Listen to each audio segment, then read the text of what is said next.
Summer season, এখন প্রচণ্ড গরম পড়ছে। এটা শুধু অস্বস্তিকরই নয়, অনেক সময় বিপজ্জনকও হয়ে উঠতে পারে। অনেক মানুষ বাইরে বের হলেই ক্লান্ত হয়ে পড়ছেন, কারো মাথা ঘুরছে, কারো শরীর দুর্বল লাগছে। কিন্তু জানেন কি, এই গরমে শুধু রোদ নয়, ভুল খাবারও শরীরকে অসুস্থ করে তুলতে পারে। অনেক মানুষ না বুঝেই এমন কিছু খাবার খান যা শরীরকে আরো গরম করে দেয়। আবার কিছু খাবার আছে যেগুলো শরীরকে ঠান্ডা রাখতে সাহায্য করে, জলশূন্যতা কমায় এবং গরমের কষ্ট অনেকটা কমিয়ে দেয়। আজকের ভিডিওতে আমরা জানব গরমে শরীর ঠান্ডা রাখার সঠিক উপায়, গরমে কোন খাবার ভালো, কোন খাবার এড়িয়ে চলা উচিত, কি খেলে শরীর ঠান্ডা থাকে এবং দিনের কোন সময় কি ধরনের খাবার খাওয়া ভালো। তাই ভিডিওটি শেষ পর্যন্ত দেখুন, কারণ ভিডিওর মধ্যে এমন কিছু সাধারণ ভুলের কথা বলবো যে ভুলগুলো অনেকেই প্রতিদিন করছেন। প্রথমে বুঝতে হবে গরমে আমাদের শরীরে কি হয়। যখন আবহাওয়া খুব গরম থাকে তখন শরীর নিজেকে ঠান্ডা রাখার চেষ্টা করে, এজন্য ঘাম হয়। ঘামের মাধ্যমে শরীরে জল ও লবণ বের হয়ে যায়। যদি সেই জল ঠিকভাবে পূরণ না হয় তাহলে শুরু হতে পারে জলশূন্যতা, দুর্বলতা, মাথা ব্যথা, মাথা ঘোরা এবং অতিরিক্ত ক্লান্তি। কিন্তু আমরা যদি আমাদের প্রতিদিনের খাদ্য তালিকায় অসচেতন থাকি তবে শরীরের এই প্রাকৃতিক কুলিং মেকানিজম বা শীতলীকরণ প্রক্রিয়া বাধাপ্রাপ্ত হয়। আমরা যখন কোনো খাবার খাই তখন শরীর সেটি হজম করার জন্য মেটাবলিজম বা বিপাক প্রক্রিয়া শুরু করে। এই বিপাক প্রক্রিয়ার সময় শরীরের ভেতরে একটি থার্মোজেনিক ইফেক্ট তৈরি হয়, যা শরীরের তাপমাত্রা আরও বাড়িয়ে দেয়। কিছু খাবার এই থার্মোজেনিক ইফেক্টকে অনেক গুণ বাড়িয়ে দেয়, আবার কিছু খাবার শরীরকে ভেতর থেকে শীতল রাখতে সাহায্য করে। তাই এই গরমে নিজেকে সতেজ রাখতে আমাদের খাদ্যাভ্যাসের বৈজ্ঞানিক দিকগুলো জানা অত্যন্ত জরুরি। তীব্র গরমে শরীরকে হাইড্রেটেড বা জলসিক্ত রাখতে আমাদের এমন কিছু খাবারের সাহায্য নিতে হবে যেগুলোতে জলের পরিমাণ অনেক বেশি। এই ক্ষেত্রে আমাদের খাদ্যবন্ধু হতে পারে শসা এবং তরমুজ। এগুলোর মধ্যে প্রায় 92 থেকে 95% পর্যন্ত বিশুদ্ধ জল থাকে, যা কোষের ভেতরে ফ্লুইড বা তরলের ভারসাম্য বজায় রাখে। এই ফলগুলো খাওয়ার ফলে শরীর খুব সহজে হাইড্রেটেড থাকে এবং দীর্ঘক্ষণ রোদে থাকলেও সহজে ক্লান্তি আসে না। গরমের দিনে আমাদের শরীরকে ঠান্ডা রাখতে এবং লিভারকে সুরক্ষিত রাখতে পুদিনা পাতা এবং ধনে পাতার ভূমিকা অত্যন্ত গুরুত্বপূর্ণ। পুদিনা পাতার মধ্যে রয়েছে মেন্টল নামের একটি প্রাকৃতিক উপাদান, যা আমাদের স্নায়ুতন্ত্রকে শীতলতার সংকেত পাঠায়। লেবুর রসের সাথে কয়েকটি তাজা পুদিনা পাতা দিয়ে মিশ্রণ তৈরি করে শরবত বানিয়ে খেলে তা মুহূর্তের মধ্যে শরীরের ক্লান্তি দূর করে এক অদ্ভুত সতেজতা এনে দেয়। এটি পাকস্থলীর অতিরিক্ত অ্যাসিড উৎপাদন কমিয়ে হজম প্রক্রিয়াকে সচল রাখে। এই তীব্র গরমে আমাদের শরীরের আরেকটি অত্যন্ত উপকারী খাবার হলো টক দই এবং এর থেকে তৈরি ঘোল বা ছাঁচ। টক দইয়ের মধ্যে রয়েছে প্রচুর পরিমাণে ল্যাক্টোব্যাসিলাস নামের উপকারী ব্যাকটেরিয়া বা প্রোবায়োটিক্স। এই প্রোবায়োটিক্স আমাদের পরিপাকতন্ত্রের ভেতরের তাপমাত্রা নিয়ন্ত্রণে রাখে এবং বদহজম বা গ্যাস হওয়া থেকে আমাদের রক্ষা করে। প্রতিদিন দুপুরে খাবারের পর এক বাটি টক দই খাওয়া আমাদের শরীরের সার্বিক রোগ প্রতিরোধ ক্ষমতা বাড়াতেও সাহায্য করে। এখন আমরা আলোচনা করব এমন কিছু নতুন এবং সুপার ফুড নিয়ে যা আমাদের শরীরকে এই গরমে অত্যন্ত ঠান্ডা রাখবে। এর মধ্যে অন্যতম হলো চিয়া সিডস বা চিয়া বীজ এবং তোকমা দানা। বিজ্ঞান অনুযায়ী চিয়া সিড তার ওজনের চেয়ে প্রায় 12 গুণ বেশি জল শোষণ করে রাখতে পারে। জলে ভিজিয়ে রাখা চিয়া সিড বা তোকমা দানা যখন আমরা সেবন করি তখন এটি আমাদের শরীরে ধীরে ধীরে জল সরবরাহ করে এবং দীর্ঘ সময় ধরে শরীরকে হাইড্রেটেড বা আর্দ্র রাখে। গরমে শরীরকে ঠান্ডা রাখার আরেকটি চমৎকার এবং প্রাচীন উপাদান হলো বেল এবং ইসবগুলের ভুসি। বেলের মধ্যে রয়েছে প্রচুর পরিমাণে মিউসিলেজ এবং ফাইবার, যা আমাদের অন্ত্রের ভেতরের অংশকে একদম শান্ত ও শীতল রাখে। তীব্র রোদের মধ্যে বাইরে থেকে ফিরে এক গ্লাস বেলের শরবত খেলে তা আমাদের শরীরের অভ্যন্তরীণ তাপমাত্রা দ্রুত কমিয়ে আনে।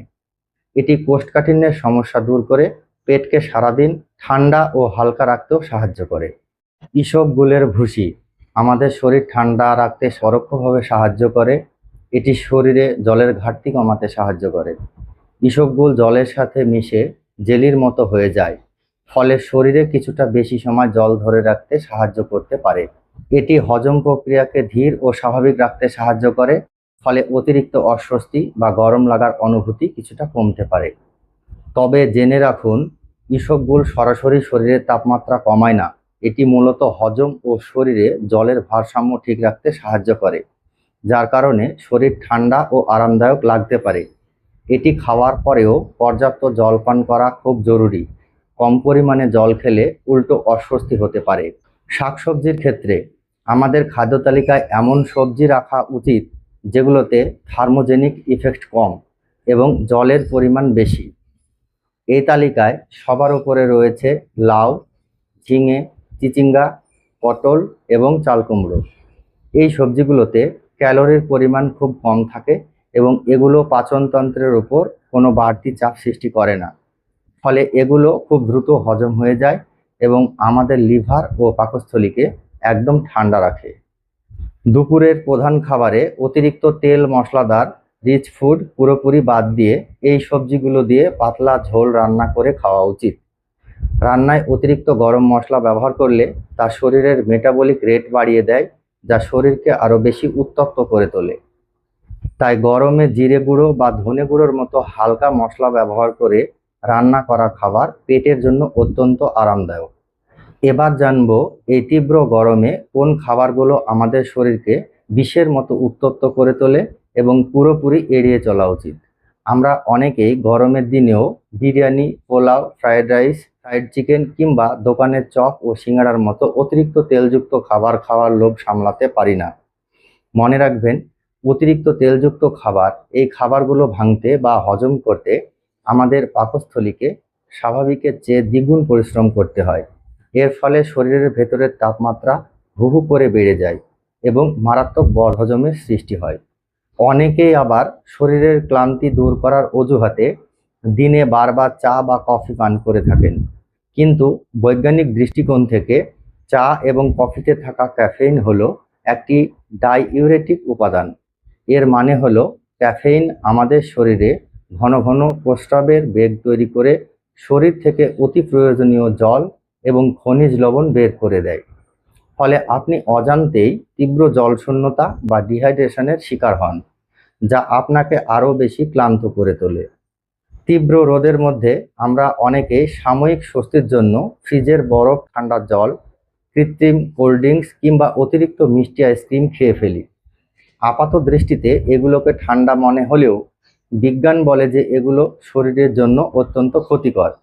অতিরিক্ত ঠান্ডা কিছু পেটে যাওয়ার পর শরীরের ভেতরের তাপমাত্রা সাময়িকভাবে ওলটপালট হয়ে যায়। তাছাড়া এই ড্রিঙ্কসগুলোতে থাকা উচ্চমাত্রার রিফাইন্ড চিনি হজম হতে গিয়ে শরীরকে ভেতর থেকে আরও বেশি গরম করে তোলে। এই তীব্র গরমে খাসির মাংস খাওয়া থেকে যতটা সম্ভব দূরে থাকা উচিত।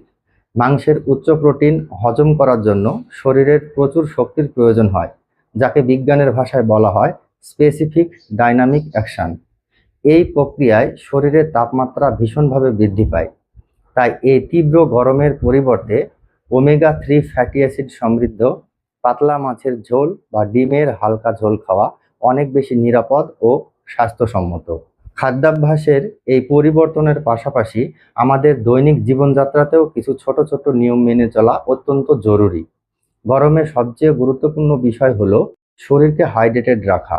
তীব্র গরমে পিপাসা লাগুক আর না লাগুক, সারাদিনে অন্তত 3 থেকে 4 লিটার স্বাভাবিক তাপমাত্রার জল পান করার অভ্যাস করতে হবে। ফ্রিজের অতিরিক্ত ঠান্ডা জল সরাসরি পান না করে মাটির কলসির জল বা সাধারণ জল পান করা শরীরের তাপমাত্রা স্বাভাবিক রাখতে সবচেয়ে বেশি সাহায্য করে। বাইরে বের হওয়ার সময় অবশ্যই সাথে একটি জলের বোতল, ছাতা এবং সানগ্লাস রাখবেন, যা আপনাকে সরাসরি সূর্যের অতিবেগুনি রশ্মি থেকে রক্ষা করবে। পোশাক নির্বাচনের ক্ষেত্রে কৃত্রিম বা সিনথেটিক কাপড় পুরোপুরি বর্জন করে সুতির হালকা রঙের ঢিলে ঢালা পোশাক পরিধান করা উচিত। সুতির কাপড় আমাদের শরীরের ঘাম সহজে শুষে নেয় এবং ত্বককে সহজে শ্বাস নিতে সাহায্য করে, যা আমাদের শরীরকে প্রাকৃতিকভাবে ঠান্ডা রাখে। সকালের নাস্তায় বা বিকেলের নাস্তায় বাজারের প্রিজারভেটিভ যুক্ত কৃত্রিম জুসের বদলে বাড়িতে তৈরি কাঁচা আমের কোড়া শরবত বা ছাতুর শরবত খাওয়ার অভ্যাস করতে পারেন। কাঁচা আমে প্রচুর পরিমাণে ভিটামিন সি এবং আয়রন, যা হিট স্ট্রোকের ঝুঁকি থেকেও আমাদের বাঁচায়। মনে রাখবেন, গরমে সঠিক খাবার শুধু শরীর ঠান্ডা রাখে না, বরং অনেক অসুস্থতা থেকেও রক্ষা করতে সাহায্য করে। তাই এই গরমে বেশি জল পান করুন, স্বাস্থ্যকর খাবার খান এবং অতিরিক্ত ভাজা পোড়া ও সফট ড্রিঙ্ক কম খান। যদি এর পরেও জলশূন্যতা, দুর্বলতা, মাথা ব্যথা, মাথা ঘোরা এবং অতিরিক্ত ক্লান্তি অনুভব করেন, তাহলে অবশ্যই একজন চিকিৎসকের পরামর্শ নেবেন। নিজের ও পরিবারের যত্ন নিন, নিরাপদে থাকুন, সুস্থ থাকুন, রোগ যাক দূরে।